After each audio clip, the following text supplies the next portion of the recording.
Salut tout le monde, on se retrouve pour une nouvelle vidéo et aujourd'hui on va parler de la mort de Jean-Claude Dominique, un homme qui était aimé, apprécié, respecté de tout le monde, mais à sa mort, un terrible secret va être révélé. Un secret qui va chambouler toute sa famille. Bref, je vous en dis pas plus, allez c'est parti, on commence tout de suite.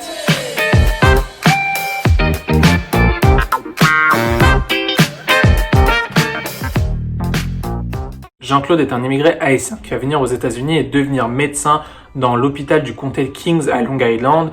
Il est très respecté dans sa communauté, très apprécié, décrit comme étant une personne aimable, dévouée. Bref, il est très apprécié. Il est marié à Eliette, qui est aussi d'origine haïtienne et qui est venue pour poursuivre sa carrière en soins infirmiers. Ils vont d'ailleurs se rencontrer dans leur lieu de travail et vont se marier en 1980. Et ils vont avoir 2 enfants. Eliette va jouer un rôle important dans sa vie étant donné qu'elle va l'aider à payer ses études et aider à acquérir la nationalité. Ils vivent une vie très heureuse et dans la paix, jusqu'au 20 février 1999. Alors que Jean-Claude sortait de l'hôpital où il travaillait, une voiture va dévaler et va l'heurter très violemment. Suite à quoi il va être emmené en urgence et placé sous coma. Eliette, lorsqu'elle apprend l'accident, elle va directement aller voir son mari. Quand elle va rentrer dans la chambre d'hôpital, elle va découvrir une femme à côté de son mari et va lui demander qui elle est. Et là, la femme qui s'appelle Betsy va lui répondre qu'elle est la femme de Jean-Claude et la mère de ses 2 enfants. Eliette ne va pas comprendre ce qu'elle lui dit. Elle va lui dire non, c'est moi sa femme depuis plus de 20 ans, je suis la mère de ses 2 enfants.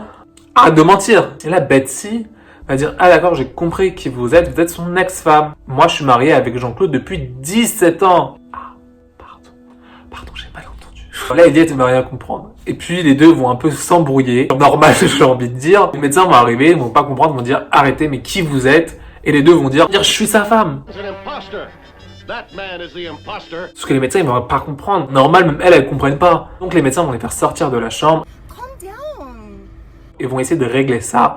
Betsy va sortir le contrat de mariage qu'il a lié à Jean-Claude et l'hôpital va donc reconnaître Betsy comme étant la femme de Jean-Claude. Eliette pourra quand même lui rendre visite, mais elle le fera en évitant Betsy, bien évidemment. Eliette, qui est choquée par cette nouvelle, va voir Ali, le jeune frère de Jean-Claude, et va lui demander, va lui dire est-ce qu'il est au courant, qu'est-ce qui se passe.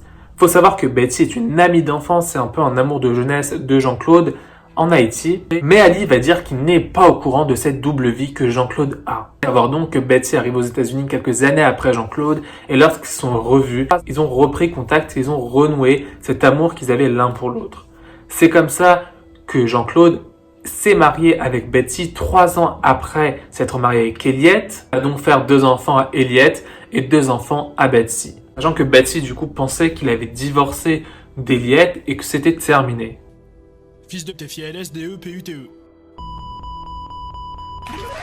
Et Eliette déclare qu'elle avait en fait aucune idée que Jean-Claude pouvait la tromper. Plusieurs choses vont paraître évidentes une fois qu'elle le sait. Par exemple, l'appartement à Brooklyn qu'ils ont et qui est proche de l'hôpital où travaillait Jean-Claude. En fait, parfois, Jean-Claude appelait lorsqu'il était trop fatigué, qu'il avait passé trop d'heures de travail à l'hôpital, pour dire à Eliette qu'il allait dormir dans leur appartement à Brooklyn parce qu'il avait peur de prendre la voiture et de s'endormir au volant, d'avoir un accident. Et Eliette dit qu'en fait, elle avait aucun doute sur ce qu'il disait parce qu'en fait, il l'appelait tellement pour lui dire tout ce qu'il faisait, qu'en fait, elle pouvait pas avoir de doute parce qu'elle se sentait en confiance. Sauf que PTDR, non, il t'a menti.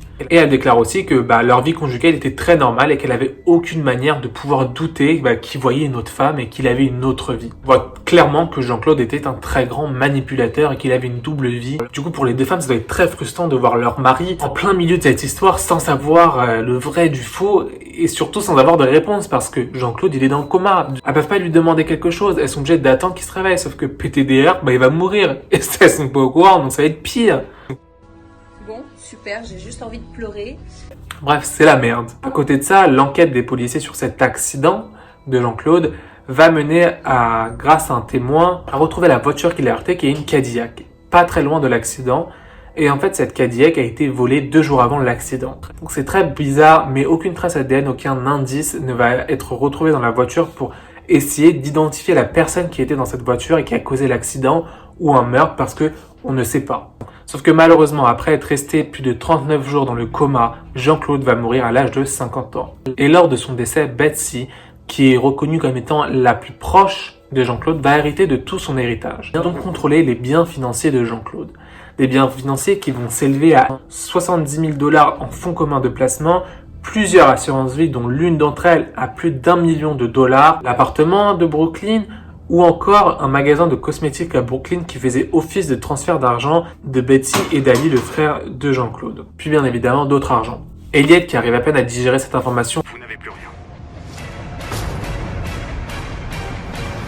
va à Brooklyn pour nettoyer et récupérer les cartons de l'appartement. Elle va tomber sur une lettre où il y a écrit son prénom. Elle va ouvrir cette lettre et là, elle va découvrir des papiers. Les papiers du divorce de Jean-Claude et d'Eliette. Donc son propre divorce. Un papier qu'elle n'a jamais vu de sa vie. Et en plus choquant, elle va découvrir sa signature sur les papiers du divorce. Signature qu'elle n'a jamais faite. Choquée par ce qu'elle vient de voir, elle va appeler directement son ami et avocat Charles et va lui demander de l'aide. Et son avocat va faire appel à un graphologue et va attester que ce n'est pas la signature d'Eliette. Eliette qui ne veut pas lâcher le morceau et qui va aller en justice pour être reconnue comme étant la femme de Jean-Claude. Et le 5 juillet 2020, le juge va déclarer que les papiers du divorce sont faux et donc que le mariage de Betsy et de Jean-Claude n'est pas légal. Et ainsi, Eliette va reprendre le contrôle des biens financiers de Jean-Claude. L'histoire aurait pu s'arrêter ici. Mais bien évidemment, non, sinon j'aurais pas fait cette vidéo. Le 30 octobre 2000, c'est-à-dire quelques mois après le verdict du jury, Eliette, qui a repris sa vie professionnelle en tant qu'infirmière, sort vers 5h du matin pour aller au travail et elle a une petite routine qui fait qu'elle sort pour allumer sa voiture, qu'elle rentre pour terminer son petit déjeuner, de se préparer, puis revient pour que sa voiture ait le temps de bien chauffer. Ce matin-là, elle va allumer sa voiture, elle remarque que les lumières du portail sont allumées. Elle fait pas trop attention, elle rentre à l'intérieur de la maison, termine de se préparer et ressort. Et là, elle voit que les lumières sont éteintes. Bizarre. Elle comprend pas, et elle se retourne pour voir s'il y a un problème avec les lumières dans la maison. Et là, un coup de feu sort de nulle part. Deux hommes qui sont couverts de la tête aux pieds et vont commencer à tirer sur Eliette. 3 balles vont atteindre Eliette. Eliette qui va réussir à se réfugier chez elle et à appeler la police et les pompiers. Et les 2 hommes qui vont s'enfuir, Eliette va être emmenée à l'hôpital. Les médecins vont dire que le fait qu'elle ait retourné sa tête lui a sauvé la vie, parce qu'en fait, à quelques centimètres, la balle l'aurait tué. Les policiers vont retrouver une arme blanche dans le portail d'Eliette. Comme il n'y avait aucune preuve de vol ou de détournement de la voiture d'Eliette, les enquêteurs vont déterminer que la cible était Eliette et que cette attaque était bien évidemment délibérée. Les enquêteurs vont donc interroger Eliette, lui demander s'il n'y a pas des personnes qui veulent sa mort. Et Eliette va donc avouer toute l'histoire par rapport à Betsy, et donc que Betsy pourrait lui en vouloir par rapport au fait qu'elle a pris le contrôle des biens financiers de Jean-Claude, à savoir qu'Eliette, lorsqu'elle a pris le contrôle des biens financiers, a décidé de laisser l'appartement de Brooklyn à Betsy, parce qu'en fait la moitié de l'appartement appartenait à Betsy et l'autre moitié à Jean-Claude. Et comme tout ce qui appartenait à Jean-Claude revient à Eliette, c'est Eliette qui avait la moitié de l'appartement de Brooklyn.